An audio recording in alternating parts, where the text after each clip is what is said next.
Dutheil, bonjour. Bonjour. Et merci d'avoir accepté cette interview. Vous êtes né, alors il se peut qu'il y ait des erreurs. Dans je sens qu'il y en a une qui va arriver. Ah oui, je sens. Donc vous êtes né le 24 juillet 1949 à Neuilly. Non, voilà. Ça commence. On recommence. On recommence parce que, en fait, je me suis rendu compte que quand je suis né à Neuilly parce que ma mère a choisi une clinique qui était à Neuilly. Mais le fait de dire qu'il est né à Neuilly, ça vous pose tout d'un coup comme une espèce de... vous êtes catégorisé dans une région qui a une image. Et cette image, à Neuilly, c'est comme si vous me disiez vous êtes né rue de la Pompe. Donc cette image vous gêne un peu, non? Ben non, c'est pas que ça me gêne, moi je m'en fous d'être né à Neuilly. C'est pas ça le problème. C'est que ça imprime quelque chose qui n'a aucune réalité, puisque moi je suis né au Batignolles. Enfin, j'ai passé toute mon enfance au Batignolles, mais ma mère a choisi une clinique à Neuilly. Alors, je suis né à Neuilly pour l'état civil. Mais je préférerais dire que je suis né à Paris parce que ça vous pose plus. Tout d'un coup, il y a une espèce d'imagerie de Neuilly qui correspond 16e à Neuilly. C'est comme si j'étais né une petite cuillère en or dans la main. Ce qui est faux. Tout à fait vrai. Mes parents vendaient des cuillères en or, mais j'en avais pas dans ma tasse. Alors donc, une seconde information, maire de votre commune. Oui, ça c'est vrai. Ça c'est vrai. Chevalier de la Légion d'honneur. Oui. Vous avez également fait votre entrée dans les Guignols de l'info. Non, moi j'ai pas fait mon entrée. Ils m'ont fait entrer d'eux-mêmes, mais m'ont pas demandé mon avis. Moi j'y étais pas, j'y ai jamais été. Et vous regardiez un peu lorsque il y avait cette marionnette vous représentant. Est-ce que vous avez de temps en temps jeté un œil ou c'est quelque chose qui vous était Non, j'ai jeté mon décodeur. Ah, vous jeté un œil, oui. Et puis donc vous venez surtout aujourd'hui pour nous présenter votre tout dernier album. Enfin c'est une nouvelle édition. D'ailleurs ça servait à rien de jeter le décodeur parce que ça c'était en clair. Voilà. La raison de cette nouvelle édition concernant votre album Fragile? C'est une volonté d'accompagner une évolution et que le public suive ce qu'on a fait. C'est-à-dire qu'on a commencé déjà dans l'écriture, je trouve qu'il y avait une recherche de très très fine avec des modifications du texte, de la structure des chansons jusqu'à la dernière minute. Puis on est passé à la scène et à la scène on a monté un spectacle qui était encore un autre palier par rapport à l'album. Et il se trouve que j'ai fait la rencontre de deux musiciens avec lesquels je m'entends merveilleusement bien, qui sont Gilles Biotto à la contrebasse et Angelo Zurzolo au piano. Et on a travaillé et on a fait quelque chose d'encore différent, une version acoustique à 3. Et on a eu envie de faire partager ça au public. Donc on l'a ajouté en bonus à l'album et maintenant il y a 2 CD en fait dans cet album. Et il y a les versions acoustiques des chansons telles qu'on les fait sur scène aujourd'hui. Alors c'est vrai que cet album il est tendre, plein d'émotions. Avez-vous le sentiment que cet album est un album engagé, comme vous l'êtes dans la vie? Oui, je dirais, mais quand on dit engagé, ça connote un peu politique, idéologique. Moi j'ai l'impression d'être un citoyen, comme les autres, simplement quand on est confronté comme tout un chacun aujourd'hui à une actualité qui est extrêmement riche en injustice, en révolte, en colère, en émotion, on est tout d'un coup amené à s'impliquer dans des causes qui nous semblent justes. Et c'est mon cas. Donc oui, alors engagé, oui, mais ça veut pas dire pour autant que j'ai une carte, que j'affiche quoi que ce soit et que il y a une idéologie qui sous-tend cet engagement. Dans vos thèmes, on a le sentiment que vous dédiez les morceaux à chaque personne. Est-ce que c'est pour vous une façon de remercier ces personnes qui vous ont aidé, peut-être dans une période où vous étiez peut-être un peu à la recherche de vous-même ou peut-être une période plus fragile? Non, ça n'a rien à voir avec un retour d'ascenseur. En fait, c'est plutôt parce que c'est le reflet de notre existence aujourd'hui, d'être à l'écoute de ce qui se passe dans le monde. C'est pour ça qu'il y a une chanson sur les femmes battues avec Ouvi Tupoline. Il y a une chanson sur le Tamil Nadu, les 2 enfants du Tamil Nadu, qui n'est pas une chanson sur les enfants, mais une chanson sur le tsunami, parce qu'on a tous été confrontés à cette réalité-là, comme la réalité des tours jumelles ou du mur de Berlin, ou de choses qui nous sont arrivées à tous en même temps.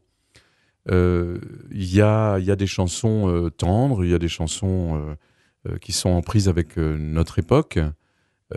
Et Fragile, c'est le reflet un petit peu de tout ce qu'on croyait solide jusqu'à présent et qui s'effrite sous nos mains, qui nous échappe.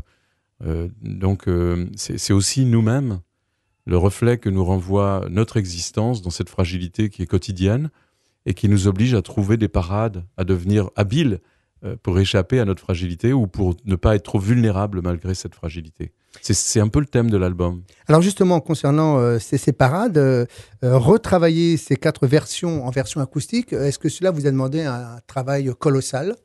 Mais c'est curieux parce que ça s'est fait un peu comme un petit miracle, quoi. On avait travaillé pour élaborer un spectacle avec une recherche d'identification à l'album. C'est-à-dire, on voulait que sur scène, ça ressemble à l'album. Et puis, à un moment donné, ça a explosé en vol parce que je me suis rendu compte que c'était pas tenable, et notamment pour adapter les anciennes chansons à cette nouvelle formule, c'était pas possible. Et à 3 semaines du spectacle, on a tout changé. Tout. On a changé d'équipe, on a changé de braquet, on a changé d'orientation. On a commencé à travailler avec Néry, qui a accepté d'embarquer dans notre navire sur la mise en scène du spectacle. Et ça a été à ce moment-là un travail d'équipe réduite, avec Néry, avec les 2 musiciens, avec Julien aux éclairages et moi. On s'est retrouvés chez moi, avec les versions acoustiques à travailler.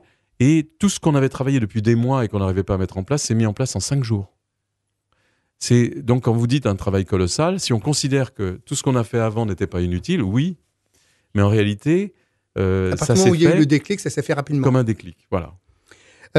Comment s'est passé justement l'enregistrement de cet album? Dans l'ensemble, ça s'est bien passé? Il y a eu beaucoup de modifications, beaucoup de douleurs, ou ça s'est fait dans la joie et la bonne humeur? Dans la joie et la bonne humeur. Bonne humeur, hein. Oui, parce que on a été heureux tout de suite, en scène, dans le spectacle, dans les répétitions, dans la musique. Tout s'est passé vraiment comme s'il y avait un puzzle et que toutes les pièces arrivaient puis se mettaient en place toutes seules. J'ai l'impression aujourd'hui que je fais mon métier avec bonheur, que j'ai peut-être jamais été aussi heureux de faire mon métier, malgré que le métier soit en crise, malgré que le CD soit en crise, etc. Moi, je suis heureux sur scène, je suis heureux en studio, quand je joue de la guitare, quand je joue du piano. Ce matin, j'ai répété parce que j'avais un spectacle demain, et ben j'étais content à mon piano. J'étais très content, voilà. Le public, pour vous, quelle est l'importance? C'est la récompense. J'ai un atout par rapport aux gens qui écrivent des livres, aux gens qui font du cinéma, c'est que je peux réinventer ma chanson à chaque interprétation et que le public, il est là devant moi. Un acteur, il a une caméra devant lui, puis après, son film, il passe dans des salles et il n'a pas le contact, forcément, il ne va pas aller dans toutes les salles pour voir les réactions du public. Moi, j'ai la chance de vivre en direct la réaction du public, et le moment où on est face au public, c'est le moment qui justifie tout le reste du travail. C'est le moment de vérité de notre métier. Est-ce que vous avez le sentiment d'être un artiste différent? Je crois que tous les artistes sont différents les uns des autres. C'est ça qu'on a tendance à oublier. C'est que faire ce métier, c'est justement exprimer une différence ou plein de différences et essayer d'être différent de soi-même à chaque fois, d'album en album. Donc c'est l'expression même de la différence. Concernant les médias, alors on sait que vous avez très très peu de contact avec les médias. Est-ce une vraie volonté de votre part? Ben même ça bouge. Parce que moi, j'ai jamais eu le sentiment d'avoir fui les médias. Mais quand on dit oui, on n'a pas beaucoup entendu parler de lui pendant un certain temps, vous dites ça et tout d'un coup, vous vous retrouvez sur le devant de la scène, sur le plateau de Vivement Dimanche pour tout un dimanche après-midi. Vous allez faire l'émission de Daniel Alambroso Shabada.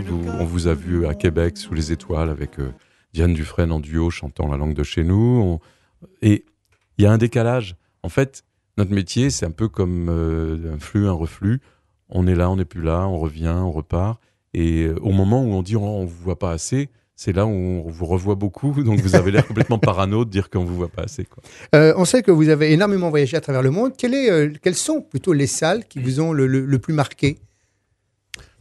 La salle Albert Rousseau à Québec, où j'ai chanté pour la première fois la langue de chez nous, à des Québécois qui étaient un peu... ils étaient un peu interdits. Ils savaient pas, ce français qui vient leur envoyer un reflet affectueux de leur accent, de leur combat. Il y a eu un silence et il s'est passé vraiment quelque chose d'extraordinaire ce jour-là, quoi. Alors ça, c'est une des salles, oui, qui m'a vraiment impressionné. Toujours avec la langue de chez nous, beaucoup plus récemment, parce que là, je parle de 1985, là, il y a 1 an et demi, Les Plaines d'Abraham, 150 000 spectateurs québécois, avec Diane Dufresne qui vient chanter la deuxième partie de la chanson avec moi. Et je me retrouve sur le site même où j'ai découvert le Québec à travers Félix Leclerc, Gilles Vigneault et Charles Bois, en train de chanter la chanson que j'ai écrite pour les Québécois et devant un public qui est mythique pour moi, puisque c'est celui des Plaines d'Abraham. C'est quand ils ont chanté « Quand les hommes vivront d'amour ». Et c'était un moment incroyable. Et je me retrouvais là, sur cette même scène. C'était pas la même scène, mais c'était le même endroit, devant un public à peu près analogue. Et je me suis dit, ça sera une fois dans ta vie, profites-en. Est-ce que vous avez fait justement un enregistrement ou une captation de ce moment inoubliable pour vous? Mais oui, c'était l'émission Paris-Québec sous les étoiles. Et c'était une émission de télévision en même temps qu'un spectacle. Et donc, quelques mots, juste avant de nous quitter, sur Vivement Dimanche. Alors, le fait d'être comme ça toute une après-midi avec Michel Drucker, ça fait quoi? Ça fait du bien, c'est bon. J'ai vraiment profité de chaque instant. J'ai revécu ça comme un panoramique, mais un panoramique avec le présent inclus dedans. C'est pas du tout un retour de la nostalgie. C'est un bonheur de faire mon métier aujourd'hui en liberté, avec une création que j'assume, en me disant, mais tu te rends compte, t'es là quand même depuis plus de 30 ans et le public est toujours là. Quelle chance, quoi. C'est extraordinaire. Dernière question, vos projets immédiats, futurs?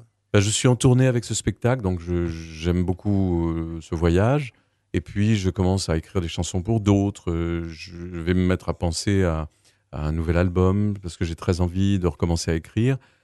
On devrait bientôt sortir un songbook, comme on dit, un recueil de partitions avec les chansons du dernier album et de celui d'avant, Sans attendre et donc Fragile, avec mes petits secrets de guitare. Alors, Une méthode alors? Non, c'est pas vraiment une méthode. C'est des petites astuces, des choses que j'aime bien, que j'ai glissées comme ça à droite à gauche dans la guitare et qui me fait plaisir de transmettre, parce que je crois qu'il y a pas mal de gens qui essayent de jouer les chansons et je me mets à leur place. Moi, quand j'ai débuté, j'aimais vraiment que les partitions soient conformes à la réalité d'une chanson. Yves Dutheil, merci en tout cas d'être venu. Et puis on se dit bien à très bientôt pour votre prochain album. Avec grand plaisir. Merci. Merci. Au revoir. Voilà, maintenant Benjamin, je te laisse la place.